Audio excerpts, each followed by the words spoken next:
अस्सलाम वालेकुम स्टूडेंट्स, उम्मीद करता हूँ आप लोग खैरियत से होंगे। आज हमारा है 10th क्लास का लेक्चर नंबर 4 और आज का जो हमारे पास टॉपिक है वो है स्ट्रक्चर ऑफ सी प्रोग्राम।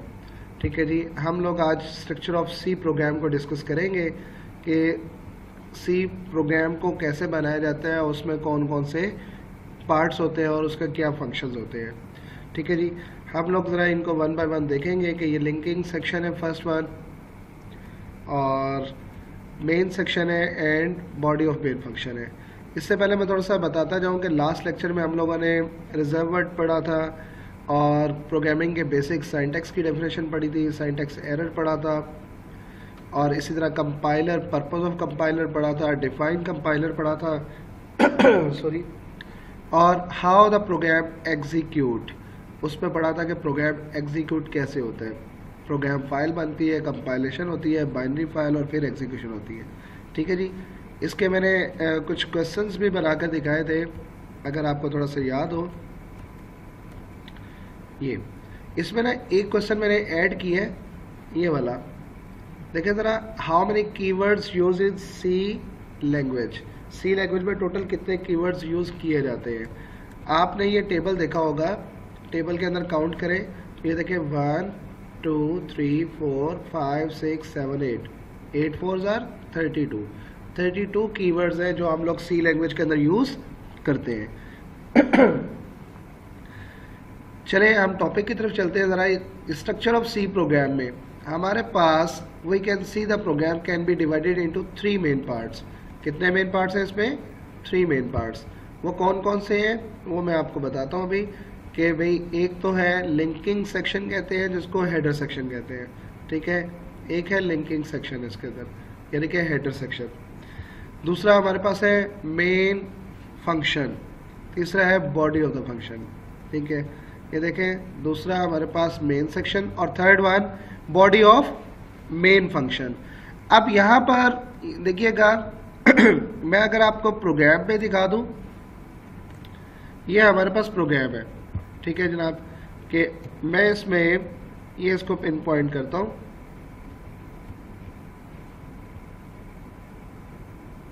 ये मेरे पास है, इसको हम कहते हैं हेडर सेक्शन। कौन सा सेक्शन? हेडर।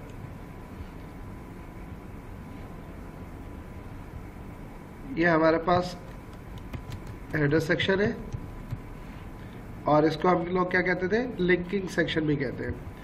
सेकेंड वन, ये जो सा जहाँ पे लिखा गया वॉइड मेन, ये हमारे पास है लुक लाइक अ मेन सेक्शन। ठीक है, हम इसको कहते हैं ये हमारे पास मेन सेक्शन है।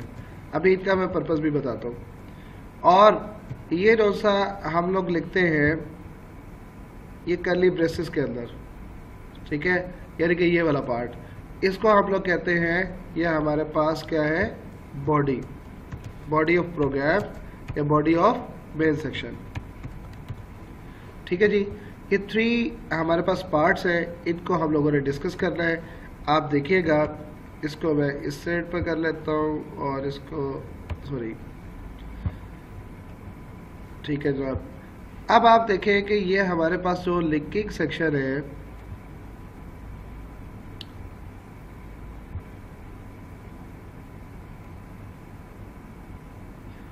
ये देखिए हमारे पास जो हेडर सेक्शन है वो कहते हैं जी, while writing programs in C language we make यहाँ से पढ़ लेते हैं,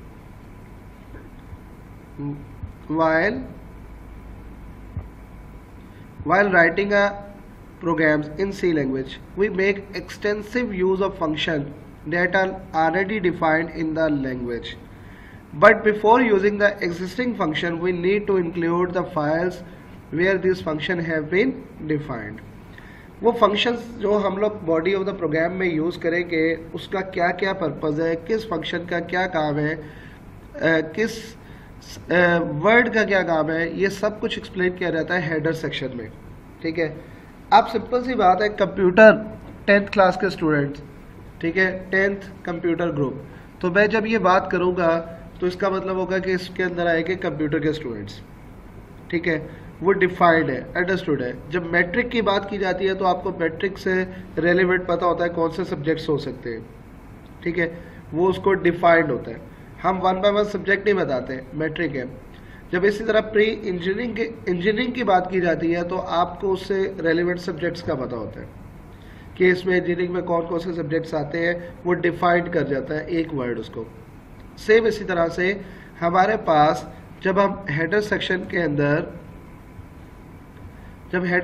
अंदर ही stdio.h लिखते हैं या stdlib यानी कि स्टैंडर्ड लाइब्रेरी लिखते हैं, तो ये हमारे पास जो आगे प्रोग्राम इस्तेमाल करना होता है हम लोगों ने, ये उनके फंक्शंस को डिफाइन करती है कि क्या पर्पस है और कैसे यूज़ किया जाता है। ठीक है, ये सब कुछ इसके अंदर मौजूद होता है। अब आप देखें, इसमें मजीद ये लिख रहे हैं कि these files are called header files. We include these header files in our program by writing the include statement. कौन से स्टेटमेंट के थ्रू? इंक्लूड स्टेटमेंट के थ्रू आप लोग राइट करते हैं, ये याद रखिएगा। ठीक है, हैश लिखते हैं, इंक्लूड लिखते हैं और ये कहाँ पर लाई करती है? टॉप ऑफ द प्रोग्राम पर। ठीक हो गया। और यहाँ पे देखिएगा आगे हमारे पास इसका जर्नल फॉर्मेट बताया जा रहा है। 2 मार्क्स के पॉइंट ऑफ व्यू से आपसे पूछा जा सकता है इसका जर्नल फॉर्मेट। ये देखें, हैश, फिर इंक्लूड का वर्ड, फिर हेडर फाइल। जैसा कि हम लोग अगर यहाँ पे लिख रहे थे कि यहाँ पर क्या लिख रहे थे? हैश, इंक्लूड और ये क्रोकोडाइल सिंबल जो है ये स्टार्ट और stdio.h।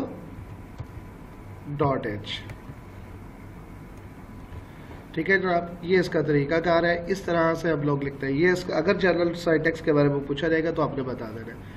आगे देखें जरा क्या कहते हैं। header file name can be name of any header file.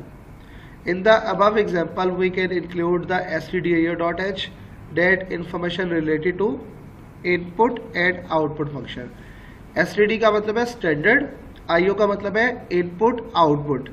Many other header files are available, जैसा कि maths.h है, contain all the mathematical function. Understand? ये हमारे पास इसमें बताया जा रहा था। अब सेकेंड पार्ट इसका है मेन फंक्शन। मेन फंक्शन में क्या होता है कि ये आपका ऐसे ही है जैसे कि घर का मेन गेट होता है। एंटर होने के लिए गेट को क्रॉस करते हुए फिर जाते हैं। ठीक है, वो सिंबॉलिकली ये रिप्रेजेंट करता है कि इससे आगे घर स्टार्ट हो गया, इससे आगे स्कूल स्टार्ट हो गया, इससे आगे कॉलेज स्टार्ट हो गया। तो ये मेन सेक्शन है इसका। ठीक है, तो it consist of the main function. Every C program must contain a main function. ठीक है जी, तो that is the starting point of execution. ठीक है, आप कह सकते हैं कि सी प्रोग्राम, हर एक सी प्रोग्राम के अंदर एटलीस्ट 1 फंक्शन जरूर होता है। वो कौन सा फंक्शन होता है? Main function.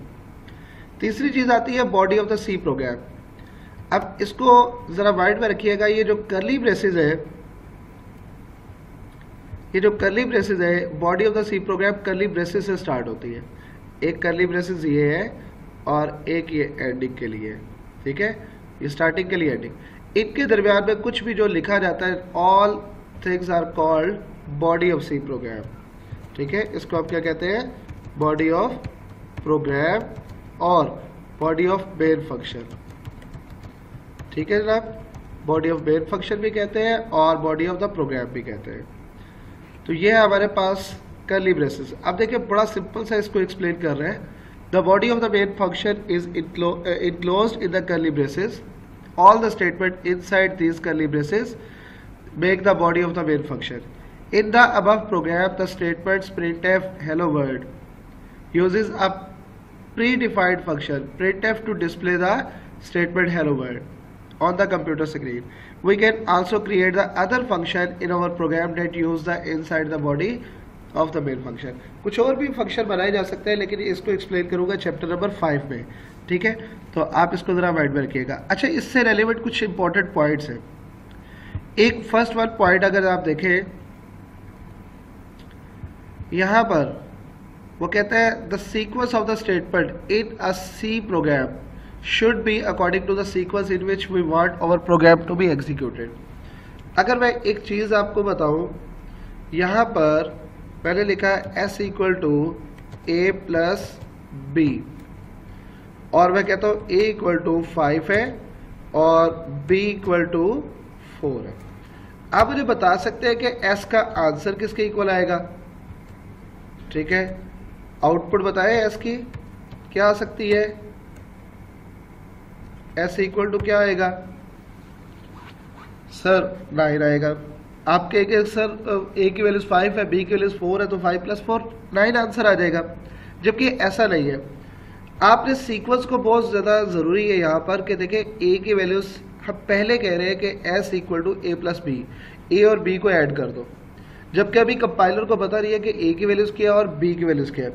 ठीक है, जब a की वैल्यूज उसको बाद में मिल रही है और इसी तरह b की वैल्यूज भी उसको बाद में मिल रही है, वो कहते हैं कि ये सीक्वेंस ज़रूरी होना चाहिए। ये वाली जो सी लाइन है a की वैल्यूज पहले आनी चाहिए थी ताकि वो a इक्वल टू 5 कंसीडर करता है, और फिर हमारे पास ये b की वैल्यूज इधर जानी चाहिए थी ताकि वो b की वैल्यूज को कंसीडर करता, और फिर a और b की वैल्यूज को ऐड करता। ठीक है बेटा, तो ये सीक्वेंस बहुत ज़्यादा ज़रूरी होता है प्रोग्राम में, सीक्वेंस को फॉलो करना पड़ता है कि जो भी आप प्रोग्राम बनाना चाह रहे हैं।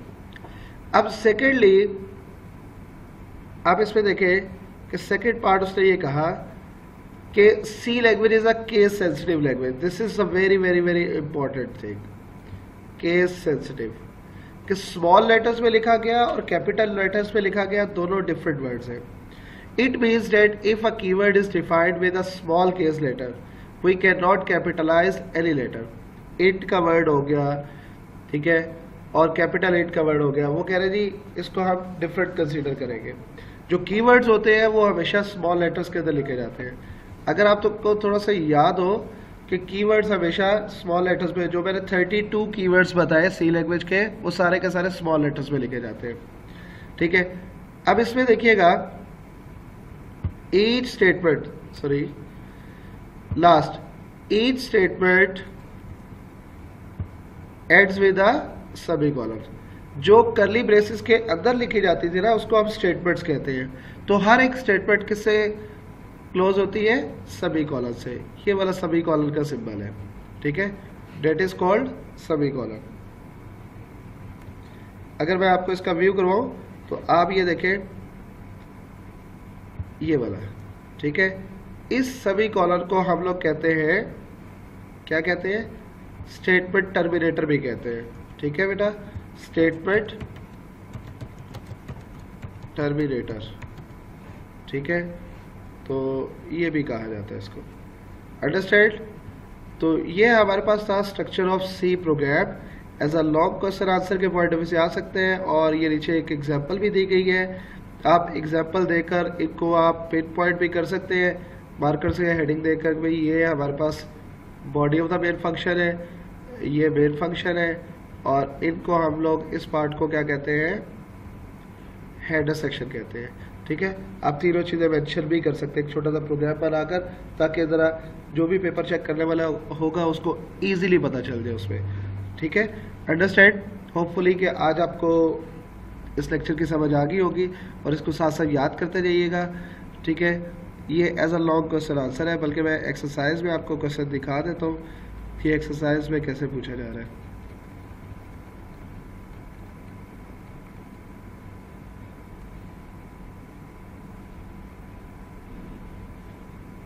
ये देखिए जरा, ये क्वेश्चन नंबर कौन सा है? 5। Discuss the main parts of structure of C program. और अगर इसके मार्क्स में 8 लिख दूँ यहाँ पर तो कोई मसला नहीं है, लॉन्ग क्वेश्चन आंसर में 8 मार्क्स का क्वेश्चन आता है ये। Understand. List down the 5 reserve word, ये भी आपको आता है। पर्पज ऑफ कंपाइलर भी आता है, सी प्रोग्राम को कैसे ओपन करते हैं, और एनवायरनमेंट वाला भी आता है। ये देखें, अगर थोड़ा सा मज़ीद बात करें तो ये शॉर्ट के अंदर भी उसने पूछा हुआ है, main section of the program. ठीक है, ये शॉर्ट क्वेश्चन आंसर के पॉइंट ऑफ व्यू से main section of the program. तो इसको साथ साथ बेटा तैयार करते जाइएगा, और जो भी आपको प्रॉब्लम लगे, कुछ समझ ना आए, तो आप कमेंट में राइट करके पूछ सकते हैं मुझसे। ठीक है, अपना ख्याल रखिएगा। नेक्स्ट टाइम इससे फर्दर डिस्कस करेंगे टॉपिक को। ठीक है, अल्लाह हाफिज़।